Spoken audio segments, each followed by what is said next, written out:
Magandang araw mga kapwa Tagigenyo at sa lahat ng sumusubaybay sa Taguig City Daily Report. Ako po si Jessica Villa at narito kami upang maghatid ng updates, anunsyo, mga reminder at iba pang mahalagang impormasyon para sa kaalaman ng lahat.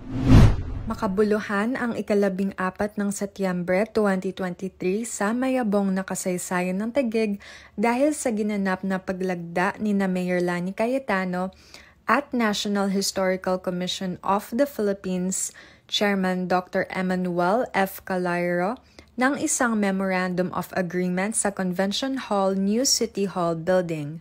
Isinasaad sa Memorandum of Agreement na ito ang digitization at pagsasapubliko ng librong Taguig, Our Provinciudad na naglalahad ng kasaysayan ng mga kinaharap na hamon at pag-unlad ng Taguig tungo sa pagiging isang moderno at progresibong probinsiyudad. Binigyang diin ni Dr. Emmanuel F. Calairo na isa ring manunulat at mananaliksik ang kahalagahan ng tuloy-tuloy na interes sa kultura at tradisyon ng isang lugar upang mapanatiling buhay ang natatanging pagkakakilanlan nito. Ayon kay NHCP Chairman Dr. Calairo, mahalaga ang pagdodokumento ng ating kasaysayan upang malaman ito ng susunod na henerasyon.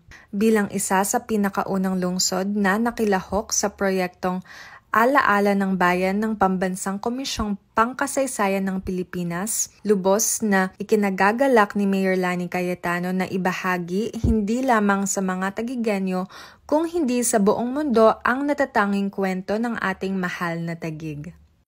Sa pamamagitan po ng programang ito na labis namin ikinagagalak ay magiging accessible ang mga impormasyon na hango sa aklat na ito at maaabot nito ang higit sa maraming, tama si Chi, hindi lang Tagigenyo, kundi mga kababayan natin, maging ang mga banyagang gusto na makakuha o maka-acquire ng pagkatuto tungkol sa ating mahal na probinsiyudad.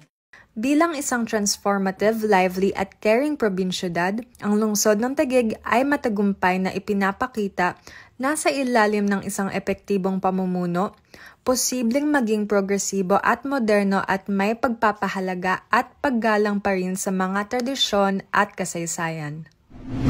Bilang bahagi ng pakikiisa ng lungsod ng Taguig na maging makabuluhan ang pagdiriwang ng kaarawan ni Pangulong Ferdinand Marcos Jr., isinagawa ang Lab for All, Lingap at Alagang Bayanihan na proyekto ng Office of the First Lady, katuwang ang Taguig Love Caravan. Kahapon, sa ikalawang araw nito, ito ay isinagawa sa Barangay Central Signal kung saan 800 residente ang naserbisyohan at ngayong pangatlong araw naman ay isinagawa ito sa Barangay Hagunoy at nakapagbigay serbisyo sa 714 na residente dito. Layunin ng Lab for All na maghatid at mailipat ang mga serbisyong pangkalusugan ng libre sa iba't ibang lugar sa Pilipinas tulad ng pagsasagawa ng laboratory testing, medical check-ups, at family planning services at pamimigay ng mga gamot. Samantala, ang Taguig Love Caravan ay nagbibigay na ng libreng check-up, dental services at gamot sa mga Tagigenyo simula 2010. Sa tulong ng pinakabagong dagdag sa programa, ang mga benepisyaryong dadalo ay makaka-avail ng libreng diagnostic test tulad ng X-ray, RBS,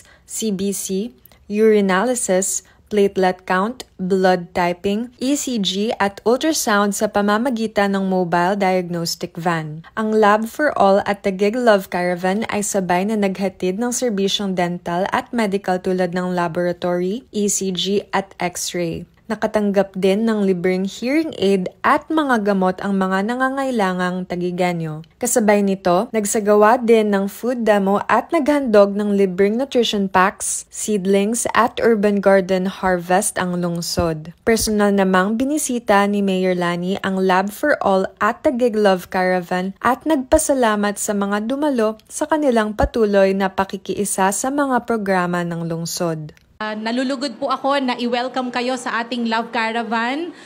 Katulad po ng palaging sinasabi ng ating city, Ang layunin po natin ay maiparamdam sa atin pong mga kababayan ng ating love and care. Ang programa pong ito ay malapit sa aking puso dahil mahalaga sa akin ang kalusugan ng mga Taguigenyo. Hindi magtatagumpay yung ating mga programang pambayan kung walang kooperasyon mula sa lokal na pamahalaan patungo sa barangay. Sa lungsod ng Taguig, prioridad natin ang kaligtasan ng lahat. Para sa agarang aksyon sa anumang sakuna o emergencies, maaaring i-contact ang mga sumusunod na numero.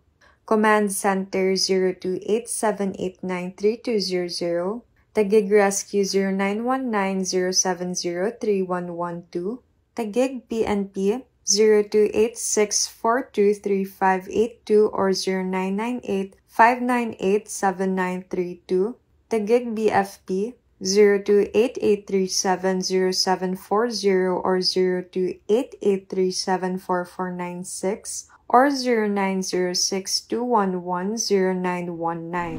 Para sa mga anunsyo at marami pang latest information mula sa pamahalaang lungsod ng Taguig, maaaring bisitahin ang mga social media platforms nito tulad ng I Love Taguig Facebook page, sa Instagram @Taguig City at sa Twitter @I Love Taguig 1. Muli, ako po si Jessica Villa at ito ang Taguig City Daily Report.